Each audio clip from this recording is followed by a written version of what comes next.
बहरहाल शुरुआत करते हैं पूछता है भारत की। जी हां, आपने जो समर्थन दिया है उसको जारी रखते हैं। तो आज हम दोबारा, तो आज जैसा कि मैंने आपसे कहा, ये जो रूस और यूक्रेन के बीच जंग चल रही है, ये अब ऐसे मोड़ पे आकर खड़ी हो गई है। जी हां, बिल्कुल जब टर्न करते हैं अर्नब गोस्वामी से बिल्कुल यूक्रेन पे, तो लगता है कहां से नॉर्थ पोल से साउथ पोल की तरफ चल दी। लेकिन विषय है आज पूछता है भारत का। पुष्पेन जी मुस्कुरा रहे हैं अभी भी। अगर आप रह सकते हैं थोड़ी देर और पुष्पेन जी, तो मैं चाहूंगा अगर आप कंटिन्यू करें थोड़ी देर डिबेट में, क्योंकि अब ये भारत की तरफ सबकी नजरें हैं। मोहम्मद बिन सलमान सऊदी अरब के, वो फोन नहीं उठा रहे हैं। किसका? जो बाइडेन का। पिछले 18 दिन से वो कोशिश कर रहे हैं कि भैया MBS किसी तरह से बात हो जाए, रियाद से बात हो जाए। रियाद चीन की तरफ बढ़ रही है। इसमें भारत तटस्थ, यानी ना राइट ना लेफ्ट। भारत कह रहा है जो पीस की बात करेगा हम उसकी तरफ बढ़ेंगे। जनरल साहब मेरे साथ जुड़ेंगे, जनरल बिशंबर दयाल, कर्नल दिनेश नैन, मेरे साथ ममता काले और पुष्पेंद्र कुरशेद जी बने हुए हैं। मैं सिर्फ ये कह रहा हूं पुष्पेंद्र जी, भारत की आज की तारीख में जो नरेंद्र मोदी की इमेज है, वो अंतर्राष्ट्रीय स्तर पर उनके हर डिसीजन पे पूरे विश्व के हर एक नेता की नजर है। क्योंकि हर कोई जानता है कि जो सैंक्शन लगाए हैं रूस के ऊपर, वो दो देश अगर भारत और चीन रूस की तरफ हो गए तो सब टाइम फिस हो जाएगा, रूस को रास्ता मिल जाएगा निकलने का। पुष्पेन जी।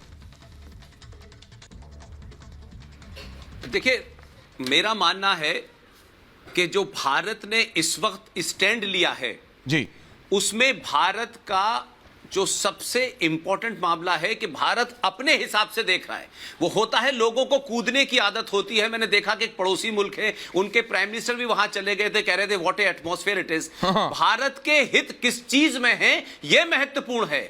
जबकि बहुत सारे ब्लॉक बने हुए हैं, आपका नाटो है, वारसा था, तमाम कोल्ड वॉर हुई और फिर उसके बाद नॉन अलाइंड हुआ, लेकिन अपने तटस्थ रहते हुए भी अपने दोस्त की मदद भी करना है और विश्व शांति के लिए बराबर बात करते रहना है। यह भारत का अच्छा स्टैंड है और मैं समझता हूं कि सीधे तौर पे भारत को इसमें कहीं इन्वॉल्व नहीं होना चाहिए, क्योंकि दुनिया भारत की तरफ देख रही है। और भारत के अंदर मुझे इस बात की खुशी है कि दुनिया में इतना बड़ा उथल पुथल हो रही है, हर छोटा मुल्क अपना कोई स्टैंड ले रहा है, लेकिन भारत के अंदर एक ऐसी मजबूत सरकार है जिसके ऊपर दबाव बना करके कोई भी जिसे सुपर पावर है वो अपने हक में और अपने विरोध में नहीं खड़ी कर सकती। ये जो भारत की नीति है, मैं समझता हूं ये नॉन अलाइंड से बहुत आगे चली गई है। हम नॉन अलाइंड भी थे, तब भी हम कहीं ना कहीं फंसे हुए थे। इसलिए मैं मानता हूं कि आप ये देखें कि भारत में तमाम रूस के प्रति लोगों की अपनी संवेदनाएं, लेकिन उसके बावजूद भी यूक्रेन के साथ में जो कुछ हो रहा है, या यूक्रेन को जिस तरीके से नाटो ने बिल्कुल छोड़ दिया है,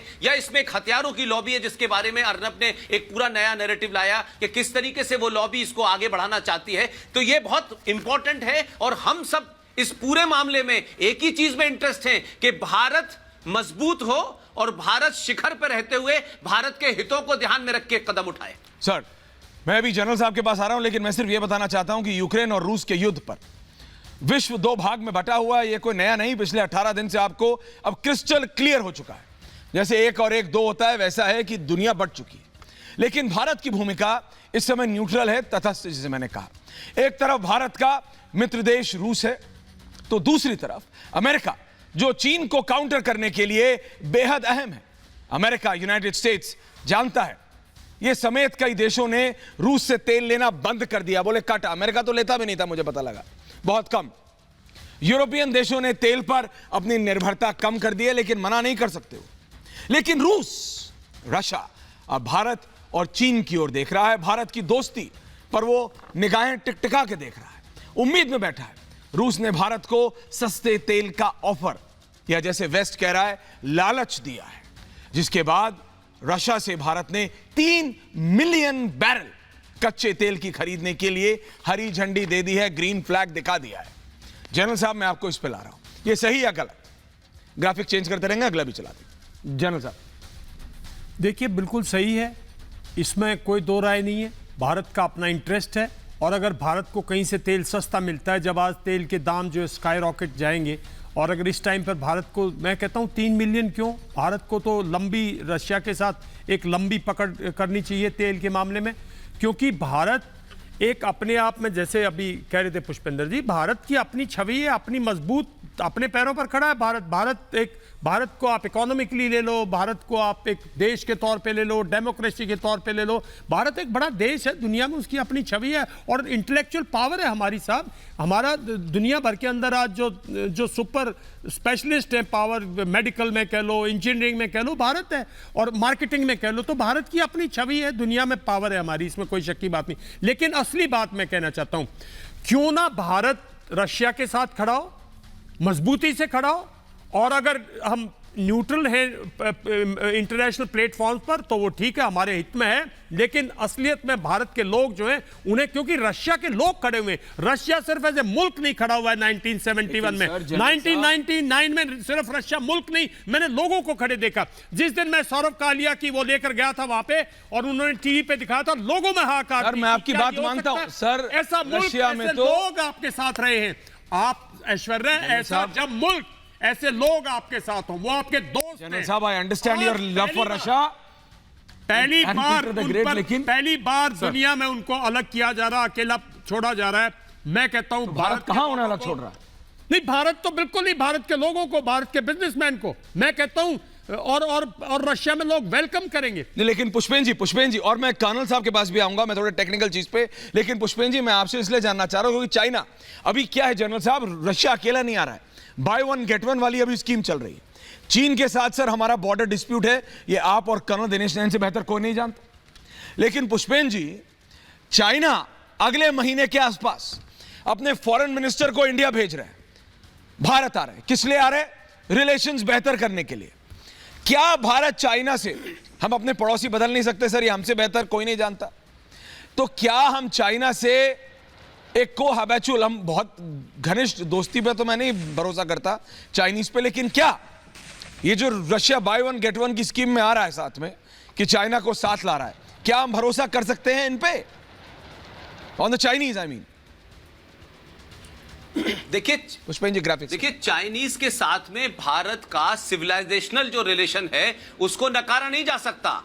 आप बौद्ध की जो बात करते हैं तो वो तो यहीं से निकला, लेकिन सबसे बड़ी बात यह है कि चाइना से हमारे बॉर्डर पे डिस्प्यूट होंगे, और वो डिस्प्यूट पहले भी थे और आज भी थे, लेकिन आज तक 62 जैसी स्थिति नहीं बनी कि हम चाइना के अंदर चले गए, चाइना ने हमारी जमीन भी ले ली, सब कुछ ले लिया और हम वन साइडेड हैं। लिहाजा चाइना के साथ हमारे ये रिश्ते हमेशा रहेंगे, ये जानते हुए कि चाइना एक ताकतवर देश है, एक मजबूत देश है, उसकी इकोनॉमी है, वहां डेमोक्रेसी नहीं है, तो डेमोक्रेसी न होने के कारण से वहां की पॉलिटिकल स्टेबिलिटी है, और हमारे देश में डेमोक्रेसी है, उसमें अनस्टेबिलिटी रहती है। यहां तो देश में ऐसी पॉलिटिकल पार्टीज हैं जो सत्ता के बाहर रहते भी चाइना के साथ एक समझौता कर लेती हैं कि हम बुरे दिनों में भी आपकी मदद करेंगे। ऐसे में चाइना के साथ डायरेक्ट कन्फ्रंटेशन की जगह जो फॉरेन मिनिस्टर यहां आ रहे हैं, अगर उनके साथ बैठ करके हमारे अंदरूनी मामलात को, अगर वो बहुत अच्छे भी ना हो तो बिगड़े भी ना, तो यही हमारी, मैं समझता हूं कि फॉरेन पॉलिसी की जीत होगी। क्योंकि दो बड़े देश, एक रशिया और एक चाइना, हम जानते हैं कि कश्मीर के मामले पे हमेशा जिन साथियों ने यूएन सिक्योरिटी काउंसिल में हमारे खिलाफ वोट दिया, उसमें रशिया ने लगातार वीटो किया, और उस वीटो के कारण कश्मीर का मुद्दा इंटरनेशनल लेवल पे नहीं बना। आज चाइना उस कारण से अगर आता है तो यूएन सिक्योरिटी काउंसिल के दो बड़े देश आपके साथ खड़े हुए हैं। यह बात अलग है कि उनसे हमारी नोकझोंक होती रहती है, तो वो तो नोकझोंक बहुत सालों से चल रही है, लेकिन उस नोकझोंक के ऊपर भारत किसी के साथ और किसी के खिलाफ नहीं खड़ा है। यह भी भारत की कूटनीति की जीत है। मैं सिर्फ इतना कह रहा हूं जनरल साहब, चाइना के साथ चाइना की मार्केट गिर रही है, और मैं कर्नल आपके पास आ रहा हूं, वो जो थोड़े टेक्निकल नॉलेज है उसके लिए, लेकिन मैं सिर्फ, क्योंकि चाइना की बात हो रही है, पुष्पेन जी बोल रहे हैं कि देखिए चाइना को हम बदल नहीं सकते, चाइना हमारा पड़ोसी तो है ही है, लेकिन इसके साथ साथ जो हमारा उससे एक कल्चरल रिलेशन भी है, बिल्कुल है, मैं मानता हूं। लेकिन जब आज चाइना आ रहा है जनरल साहब, तो ये रियलिटी है। चाइना का स्टॉक मार्केट, चाइना में सब कुछ ठीक नहीं है अभी। इस हफ्ते चीन के स्टॉक मार्केट में बड़ी गिरावट देखी गई है सर। 2008 के बाद मुझे बताया गया 32 बिलियन गिरा है एक हफ्ते के अंदर। चीन की कंपनियों के लिए 14 सालों में यह सबसे बड़ा घाटा रहा है। बस कुछ जानकारी दे रहा हूं, फिर आप लोगों के पास आ रहा हूं। एक ही दिन में चीनी कंपनियों में, माफ चाहता हूं, 32 नहीं sir, 72 billion dollars. That's amazing.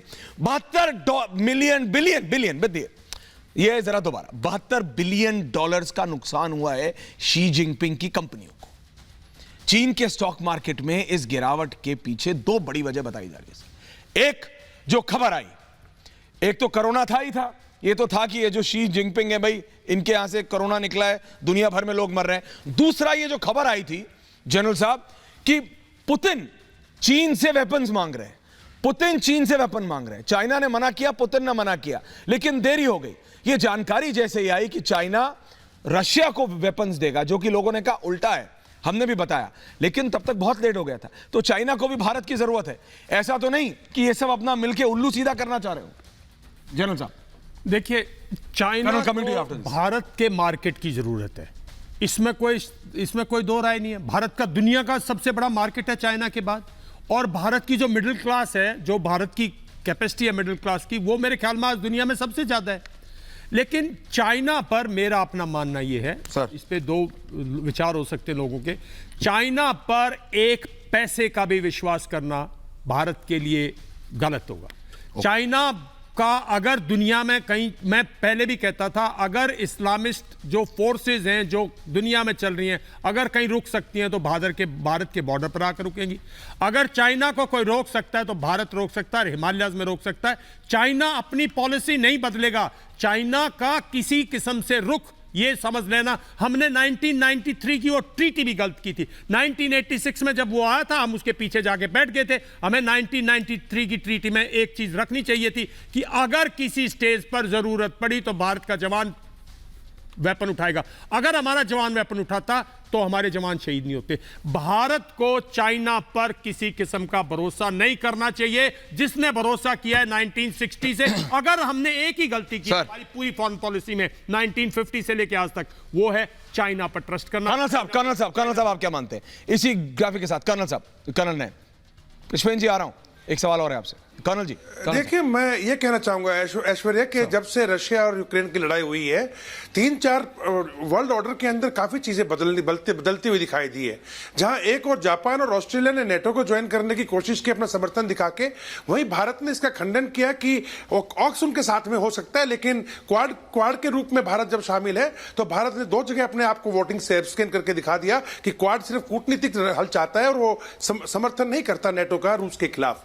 यही बात अभी चीन की, रूस की, रशिया की और इंडिया की।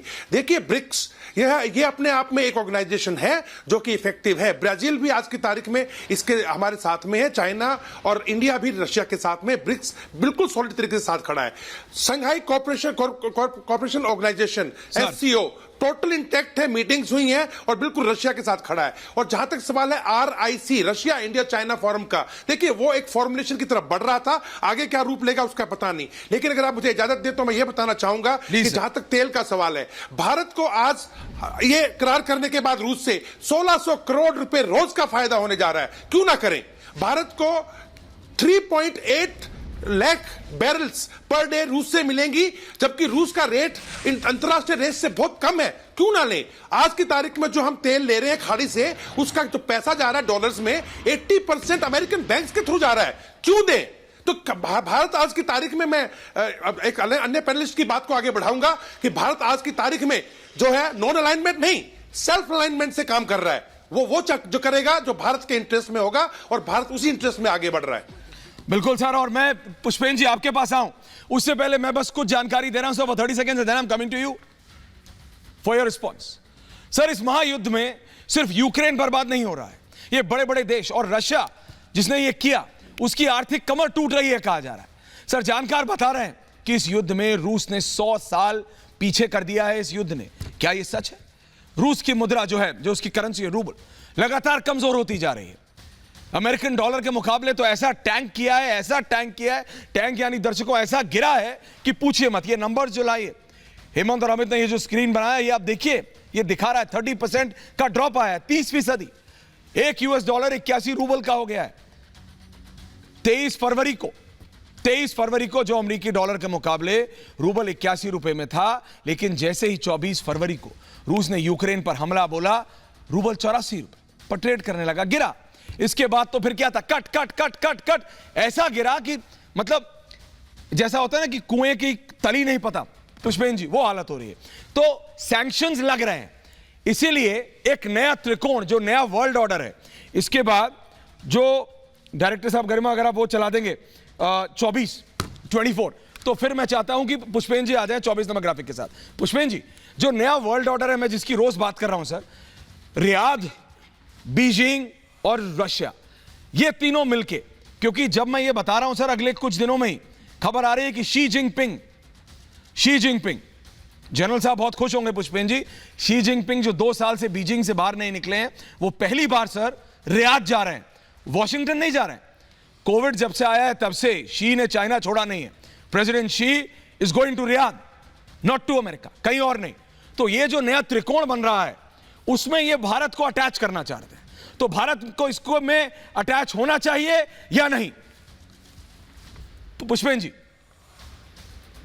देखिए, 2 बातें बिल्कुल साफ है कि रशिया के बारे में आप सब देखिए कि रशिया की जो सबसे बड़ी कमजोरी रही कि उसकी इकोनॉमी इतनी मजबूत नहीं थी, लेकिन मिलिट्रीली वो बहुत स्ट्रांग था। इसीलिए क्योंकि वो इकोनॉमी सस्टेन करती है देश को, तब उसमें आर्मी की जो ताकत होती है वो ज्यादा इंपॉर्टेंट होती है। उसने जो उसके बिखरने का कारण था, वो यही कारण था। लिहाजा मैं ये मानता हूं कि जहां जब भारत की और चाइना की बात आप करते हैं, तो अब अगर इस देश के अंदर आम नागरिक को समझना चाहिए कि चाइना से और भारत के संबंधों में अगर भारत की 90 करोड़ सनातनी हिंदू अगर होली के रंग भी चाइना के बने हुए खरीदेगी, अगर लक्ष्मी गणेश भी चाइना के बने हुए खरीदेगी, तो आज आर्थिक युद्ध के जो होता है वो ज्यादा महत्वपूर्ण होता है बनस्पत हथियारों के। अगर वो भारत में पॉलिसी लाई गई है कि भाई आप लोकल बनिए, लोकल बनाइए, स्वदेशी बनाइए, जो चीजें हमारी थी वो भी चाइना बना के दे रहा है। हम जिन चीजों पे निर्भर हैं वहां तक तो समझ में आता है, लेकिन जिन चीजों पे निर्भर नहीं है उसके ऊपर भी हम चाइना से ले रहे हैं। तो ये जो बहुत ज्यादा सस्ती और चीजें लेने की जो मानसिकता है, एक तो ये है। दूसरी बात आपने कहा कि जो त्रिकोण बनना है, हमें हर हालत में ये जो वर्ल्ड ऑर्डर बदल रहा है, इसमें इस बात का हमें एक मौका मिलेगा, हमें एक अपॉर्चुनिटी मिलेगी कि इस दुनिया में जो यूएन सिक्योरिटी काउंसिल बनी हुई है, जिन देशों की 6 करोड़ की पॉपुलेशन है, जिन देशों की 14 करोड़ की पॉपुलेशन है, जिन देशों की 16 करोड़ की पॉपुलेशन है, वो दुनिया की सबसे ताकतवर उस संगठन के परमानेंट मेंबर है। और जहां 150 करोड़ की पॉपुलेशन है, वो उसका स्थायी मेंबर भी कभी जभी बन जाता है। तो मुझे इस वर्ल्ड ऑर्डर के बदलने में भारत की भूमिका भी नजर आती है, और यूएन सिक्योरिटी काउंसिल और यूएनओ में भी बदलाव के सिंबल नजर आते हैं, मैं ये मानता हूं। पुष्पेन जी, मेरे को लगता है संयुक्त राष्ट्र तो सर डिफंक्ट हो चुका है। जैसा मैंने जनरल साहब को बताया था, it's only A selfie point, it's a very popular point, वहां पे जाके सेल्फी ले सकते हैं। लेकिन ये जो अभी ग्राफिक चल रहा था sir, Mohammad bin Salman, Vladimir Putin और शी जिनपिंग, सर ये जो 3 हैं, और ये तीनों चाहते हैं किसी ना किसी तरह ये ट्रायंगल से स्क्वायर बन जाए और भारत इसमें आ जाए। तो अगर इसमें चौथी फोटो नरेंद्र मोदी भारत के प्रधानमंत्री की हो जाए, माननीय मोदी जी की, तो फिर क्या ये भारत के लिए फायदा है कि नुकसान है? इंटरनेशनल स्ट्रेटेजी जरा समझाइए। और कर्नल साहब, मैं आ रहा हूं इसके बाद आपके पास। सर देखिए, मैं नहीं समझता भारत का इसमें जाने का किसी किस्म से कोई फायदा है। मेरा मानना यह है कि भारत को ऐसी किसी भी उसमें, भारत और रशिया के रिलेशनशिप एक है, भारत और सऊदी अरेबिया के अपने रिलेशनशिप है, लेकिन इस किस्म के संगठन में भारत का जुड़ना मैं नहीं समझता भारत की छवि के लिए, लॉन्ग टर्म के लिए। भारत एक ग्रोइंग डेमोक्रेसी है, भारत एक फ्लोरिशिंग मुल्क है, भारत एक वो मुल्क है जिसने 70 साल में आज़ादी के बाद दुनिया को सिखाया बहुत कुछ चीज़ें। और भारत फिर उस मंच पे खड़ा हो जिस पे चाइना खड़ा है, भारत उस मंच पे खड़ा हो जिस पे सऊदी अरेबिया खड़ा है। उनकी सिस्टम देखिए ना, गवर्नेंस ऑफ सिस्टम देखिए।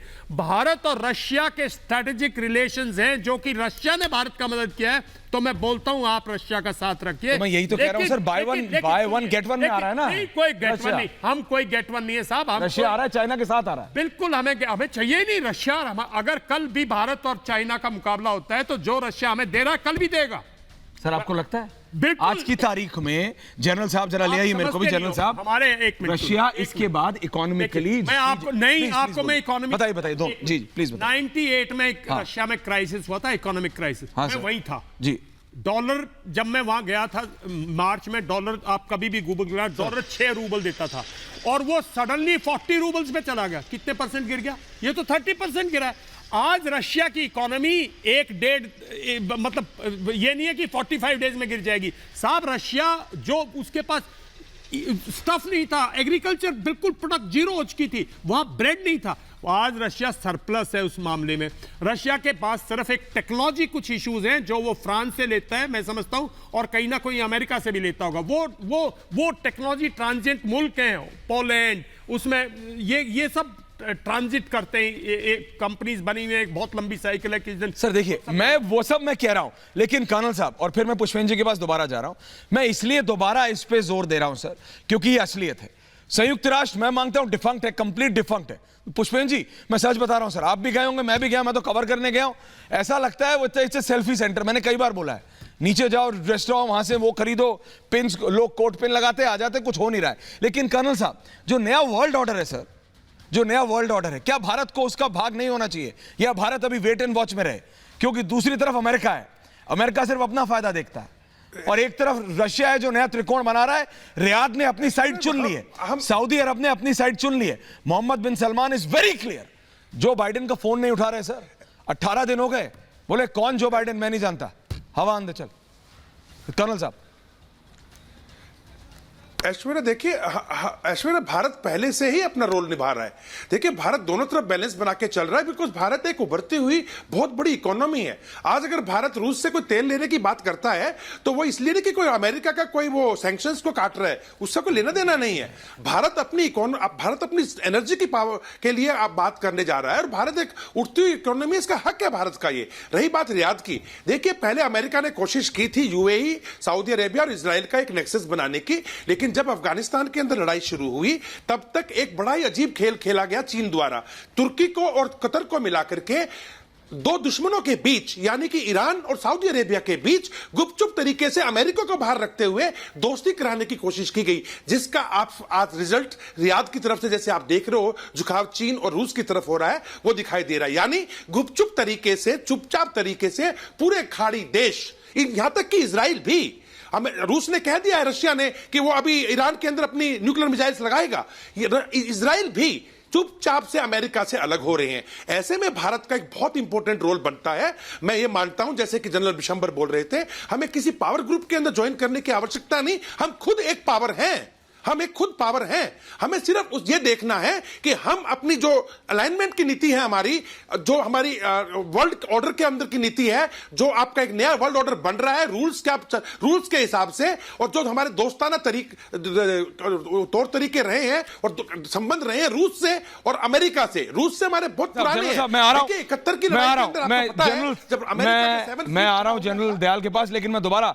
सर सिर्फ 30 सेकंड्स के लिए पुष्पेंद्र जी के पास जा रहा हूं, फिर मैं आपके पास आ रहा हूं। पुष्पेंद्र जी देखिए, पूरे विश्व की इकोनॉमीज रीराइट हो रही है। लोग कह रहे हैं कि it's a changing moment. Sir जंग जारी है, वर्ल्ड वॉर 3 सब हो रहा है, लेकिन मैं सिर्फ ये जानकारी दे रहा हूं सर कि रशिया के ये रूसी अमीरिकों, ये जो रूसी जिन्हें मतलब ओलिगार्क्स कहते हैं सर, बड़े बड़े ओलिगार्क्स, ये कैसे अमेरिका कह रहा है चकनाचूर हो रहे हैं, ये इन सब की डिटेल्स हैं। भारी गिरावट आ रही है, और मैं जरा चाहता हूं रूस के ये जो उद्योगपति हैं, गेनेडी टिमोशेंको, इनकी नेटवर्थ है पुष्पेंद्र जी 14 अरब डॉलर के करीब थी, लेकिन अब उनकी संपत्ति घट गई, 1/3 हो गई, 1/3 हो गई, 1/3, it has come down to 1/3 only to 6.47 अरब डॉलर। तो इस तरह की बहुत है, आप चलाते रहिए, मैं आ रहा हूं पुष्पेंद्र जी के पास। Pushpendra ji, history is being written as we speak. आज जो निर्णय भारत लेगा 20 साल बाद, 30 साल बाद पूछा जाएगा हमारे नेताओं से कि ऐसा क्यों किया, उस समय यहां क्यों गए, वहां क्यों नहीं गए। जैसे हम आज खड़े होके 40 साल पहले पूछते हैं कि ये क्यों किया, ये क्यों नहीं किया, same we are on that juncture sir. देखिए, मैं मानता हूं ऐश्वर्या कि भारत की भूमिका के बगैर कोई वर्ल्ड ऑर्डर नहीं बनने वाला। ये जो अभी समझौते हो रहे हैं, ये तत्कालिक दबाव है, तत्कालिक लड़ाई है, युद्ध है। हर आदमी, चाहे वो अमेरिका हो, चाहे फ्रांस हो, चाहे यूके हो, हर आदमी वेट एंड वॉच की सिचुएशन में है। और जब वर्ल्ड ऑर्डर बदल रहा है तो भारत की इकोनॉमी भी और भारत का कंज्यूमर मार्केट भी, कोई दुनिया के देश जो हैं वो भारत को इग्नोर करके कोई वर्ल्ड ऑर्डर बनाने जा रहे हो और उसमें भारत की भूमिका ना हो। भारत की इस वक्त सबसे बड़ी भूमिका यह है वो तटस्थ रहने के साथ साथ अपने दोस्तों से बातचीत करता रहे और कोई ऐसा ड्रास्टिक फैसला ना ले कि वो किसी के हक में और किसी के विरोध में खड़ा हो। मैं मानता हूं कि मेरा अपना जितना ज्ञान इस मामले में है कि भारत की तटस्थ नीति ही इस वक्त दुनिया को चाहे कैसा किस्म का भी ऑर्डर बन जाए, बिना भारत के कोई वर्ल्ड ऑर्डर नहीं बनने वाला, और भारत के सामने प्लेट में रख करके उस वर्ल्ड ऑर्डर में अपनी भूमिका निभाने का समय आएगा। बट इट्स टू अर्ली कि हम किसी तीसरे के साथ जुड़ जाएं। रियाद के साथ क्या मामला हो रहा है, चाइना के साथ क्या मामला हो रहा है, हम अगर वहीं खड़े रहें और अपने देश के अंदरूनी मामलात को ठीक रखें, अपनी इकोनॉमी को ठीक रखें, तो हमें कोई दुनिया का मुल्क इग्नोर नहीं कर सकता। अंडरस्टैंड जनरल साहब लास्ट 30 सेकंड्स। देखिए, मैं ये कह रहा हूं, बार बार हम एक जिक्र कर रहे हैं कि वर्ल्ड ऑर्डर, मैं तो कह रहा हूं वर्ल्ड डिसऑर्डर में है, और आजकल इंडिपेंडेंट ऑर्डर आ रहा है, हर कंट्री अपने उसको निभा रही है। मैं क्या चाहता हूं, मेरे क्या भले में। दूसरी बात, भाई हम अमेरिका को कैसे छोड़ दें? 4.5 मिलियन पीपल, हमारे 4.5 मिलियन लोग हैं हमारे मूल के भाई, जो हमें बहुत कुछ दे रहे हैं, जिन्होंने अमेरिका को कोई बहुत कुछ दिया। आज अमेरिका की पावर में उनका से है, और कल तक हमें नहीं पता था। 2 साल पहले, 3 साल पहले वहां रैली हुई, प्राइम मिनिस्टर गए, उन्होंने तो उनके प्रेसिडेंट को लिए बोला कि, तो अगर हमारी इतनी पावर है जिस मुल्क में, वो एक डेमोक्रेसी है, टेक्नोलॉजिकली एडवांस कंट्री है, हमें नीश टेक्नोलॉजी दे, बिल्कुल जनरल साहब, उससे क्यों हमारे यहाँ इंटरेस्ट नहीं है कि हम अमेरिका को नाराज करें, और ईयू को, जो यूरोपियन कंट्री जहां हम आज भी वेलकम है, जहां हमारे 4 मिलियन लोग आज भी हैं, हमें कोई ऐसा कदम नहीं लेना चाहिए। हाँ, रशिया कोई ऐसा कदम नहीं लेना चाहिए। हाँ, रशिया हमारा दोस्त था और है, और उसके साथ जो भी कुछ हम कॉमर्शियली कर सकते हैं हम करें। हम बिल्कुल सर, हम कर रहे हैं, और हमने खरीदा, जैसे बताया, 3.5 मिलियन बैरल कच्चा तेल हमने खरीदा है। बहुत बहुत धन्यवाद आप सबका, और बहुत बहुत धन्यवाद दर्शकों आपका भी, रिपब्लिक भारत को और रिपब्लिक मीडिया नेटवर्क को नंबर 1 बनाने के लिए। बहुत बहुत धन्यवाद आपके प्यार का, आपके समर्थन का। धन्यवाद।